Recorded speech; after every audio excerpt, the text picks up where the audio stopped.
Bismillahirrahmanirrahim. Assalamu alaikum wa rahmatullahi wa barakatuh. In this brief presentation, I'd like to present the Pakistani energy Sukuk issue from an accounting perspective in the interim accounts of Mizan Bank Limited.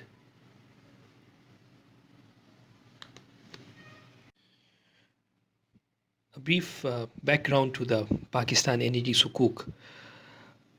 Pakistan's circular debt, which is the cascade of debts that arises when government is unable to pay subsidies, and this then leads to distribution companies not being able to pay independent power producers, and that further leads to these independent power producers not being able to pay fuel providers.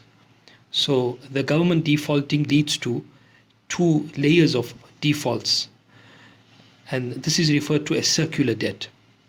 Pakistan's circular debt as of September 2020 was about 2 trillion rupees.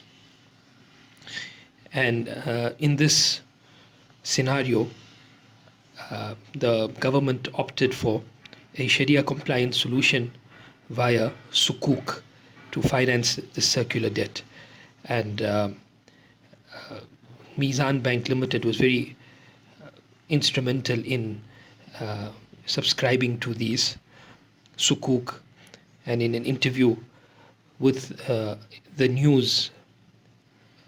newspaper, Mr. Irfan Siddiqui, the CEO of Mizan Bank, expressed very positive sentiments regarding this issue and regarding the government's willingness to come towards the Sharia compliant finance.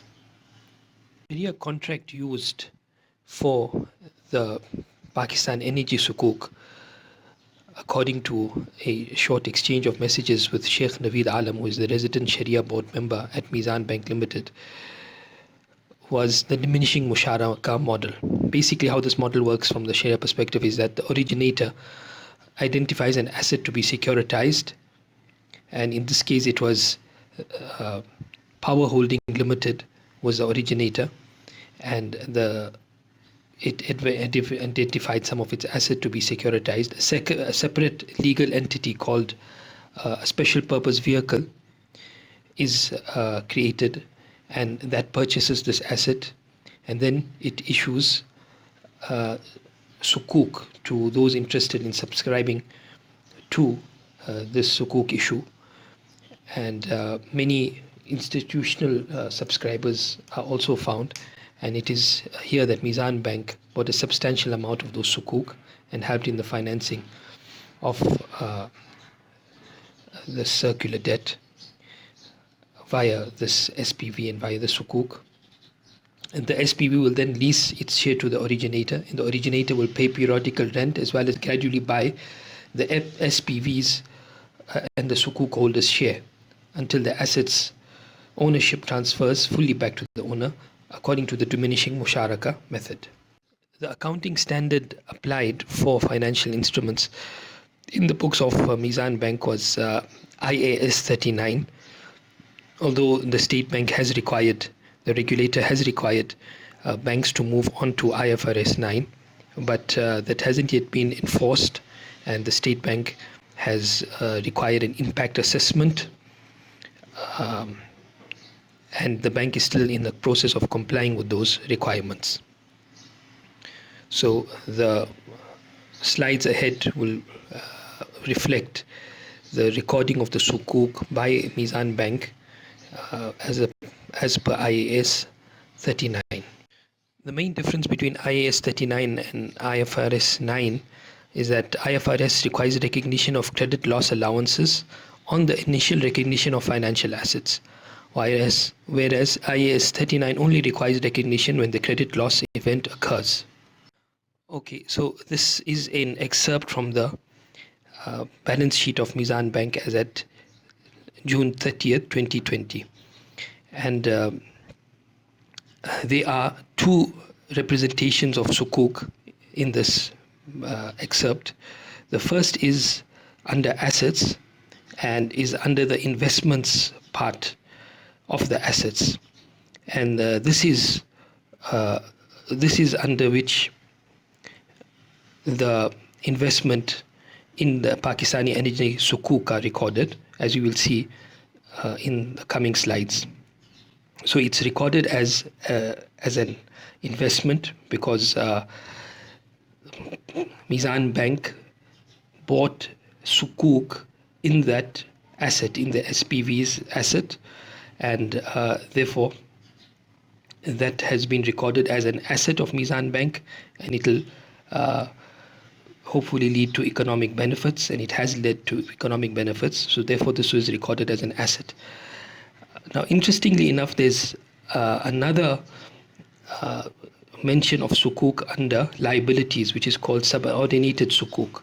Now these are a different type of Sukuk. These are basically those Sukuk which Mizan Bank itself has issued, and people have given Mizan Bank, based on this Sukuk, have given Mizan Bank money, and these subordinated Sukuk are referred to as subordinated because via Sharia compliant structure, the creditors will have second recourse, not the first recourse to these liabilities. In case the bank is not able to meet its liabilities, the creditors will have second recourse. So this is in fulfillment of some of the requirements of Basel. Now going to the breakdown of the Sukuk under the investments part of the balance sheet. So this is note 9, and it clearly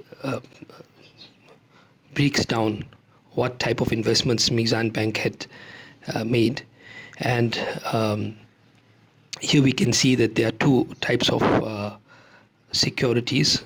One was the federal government securities, in which there is Ijara Sukuk, there is Bay Muajjal with the government of Pakistan, and there's non-government Sukuk. And here is the Pakistan Energy Sukuk, guaranteed by the government of Pakistan, and it shows the cost, or the amortized cost, and provision for diminution, and the surplus that is available.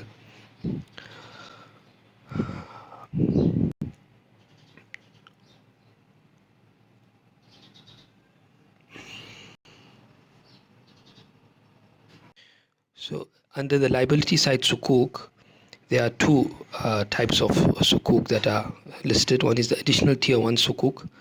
So these are Sukuk that are almost like shareholders' equity, in the sense that they have the full ability to absorb losses, just like how shareholders' equity will absorb losses in the case of default of the bank, or the bank's inability to fulfill its liabilities. And IFSB mentions that additional tier 1 Sukuk could be issued by, or could be raised when the financial institution issues Musharaka Sukuk, and basically makes the Sukuk holders almost at par with the normal shareholders of the bank. And then there's tier 2 Sukuk. Tier 2 Sukuk have a lesser degree of loss absorption ability. It could be because it's unsecured. There's no run behind this, the Sukuk issuance. So those creditors will only be, their capital will only absorb the loss at the second stage, once the other capital, tier 1, additional tier 1 has been used up. That's it for this short presentation. Jazakallahu khairan.